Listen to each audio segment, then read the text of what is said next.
काही पदार्थ फक्त पोट भरत नाही तर मनालाही समाधान देतात. नमस्कार, नम्रता. आज रेसिपीमध्ये आपले मनापासून स्वागत. तर आज मी घेऊन आली आहे अशी एक खास रेसिपी जी मला माझ्या आईच्या हातच्या जेवणाची आठवण करून देते. ढाबा स्टाईल बेसन भेंडी मसाला.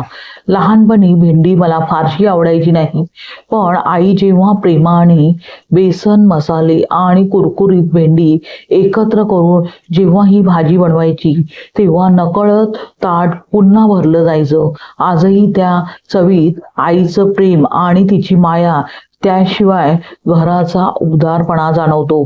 कधी कधी वाटतं जीवनात कितीही मोठे झालो तरी आईच्या हातच्या जेवणाची चव आणि तिचं प्रेम कधीच जुनं होत नाही.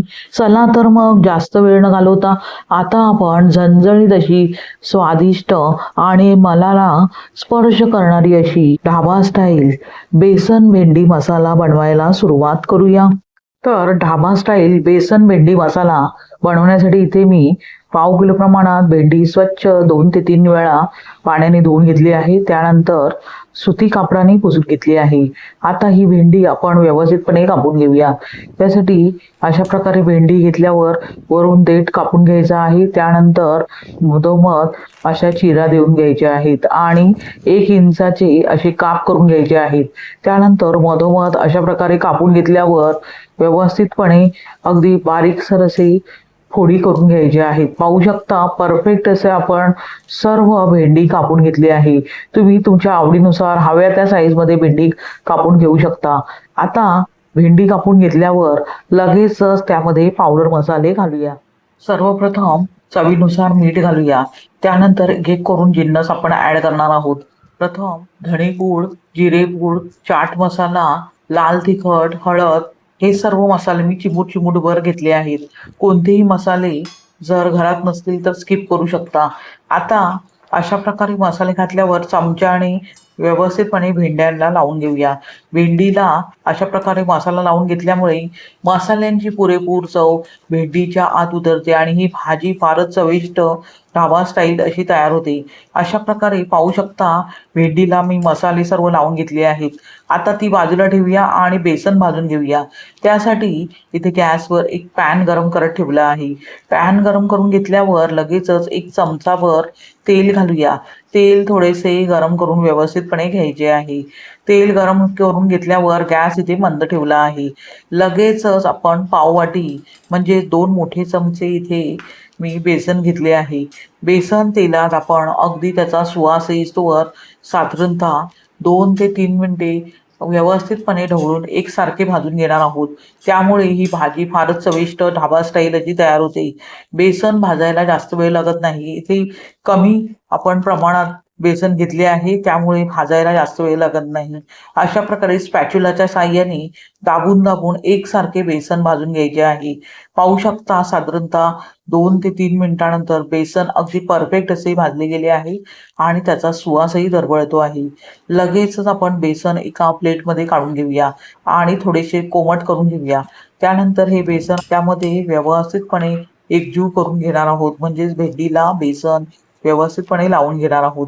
आता बेसन थंड करून घेतल्यावर लगेचच आपण जी भेंडी त्याला मसाले लावून घेतले आहेत त्यामध्ये हे बेसन घालून घेऊया आणि चमच्याने व्यवस्थितपणे एकसारखे भेंडीला लावून घेऊया. त्यानंतर इथे गॅसवर एक पॅन गरम करत ठेवला आहे.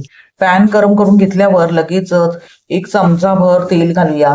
तेल गरम करून घेतल्यावर लगेचच बेसन लावलेली जी भेंडी आपण मॅरिनेट करून घेतली आहे ती सर्वच्या सर्व तेल गरम करून घेतल्यावर त्यामध्ये घालायची आहे.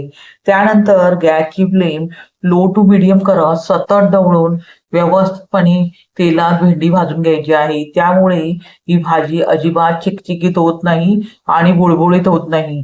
सर्वात महत्वाची टीप आहे, ही एक प्रोसेस फॉलो करायची आहे. त्यामुळेच अगदी ढाबा स्टाईल चव ह्या भाजीला येते. आता अशा प्रकारे साधारणतः 3 ते 4 मिनिटे आपण भाजी व्यवस्थितपणे तेलात परतून घेतली आहे आणि सुटसुटीत अशी भेंडी आपण तयार करून घेतली आहे. भेंडी अशा प्रकारे भाजून घेतल्यावर लगेचच गॅस बंद करूया आणि ही भेंडी एका प्लेटमध्ये काढून घेऊया आणि थोडीशी कोमट करून घेऊया. भेंडी कोमट होईस्तोवर लगेचच ग्रेव्हीसाठीची तयारी करून घेऊया. त्यासाठी पुन्हा त्याच पॅनमध्ये 1 चमचाभर तेल घालूया. तेलाचे प्रमाण तुम्ही तुमच्या आवडीनुसार कमी जास्त करू शकता. त्यानंतर चमचाभर जिरे आणि चिमूटभर हिंग घालूया. फोडणी व्यवस्थित तडतडू देऊया. फोडणी व्यवस्थित तडतडून घेतल्यावर इथे एक मोठा बारीक चिरलेला कांदा मी घालत आहे. कांद्याचेही प्रमाण तुम्ही तुमच्या आवडीनुसार कमी जास्त करू शकता. कांदा परतून घेत असताना आपण ग्रेव्ही पुरते त्यामध्ये चवीनुसार मीठ घालूया. त्यामुळे कांदा अगदी व्यवस्थित परतला जातो आणि एकसारखा परतला जातो. आता गॅसची फ्लेम लो टू मीडियम करत सतत ढवळून कांदा 2 ते 3 मिनिटे व्यवस्थितपणे अशा प्रकारे परतून घेऊया. कांदा परतून घेत असताना इथे 3 ते 4 आपण कढीपत्त्याची पाने घालूया. मी कढीपत्त्याची पाने इथे वापरत आहे. जर तुम्हाला घालायची नसेल तर स्किप करू शकता. आता पुन्हा आपण कांदा व्यवस्थित साधारणतः 1 मिनिटे परतून घेऊया. त्यानंतर इथे मी टोमॅटोची प्युरे तयार करून घेतली आहे. टोमॅटो एक मोठा मी घेतला आहे. त्यामध्ये पाणी घालून अर्धा इंच आले आणि 4 ते 5 लसूण पाकळ्याही घातल्या होत्या.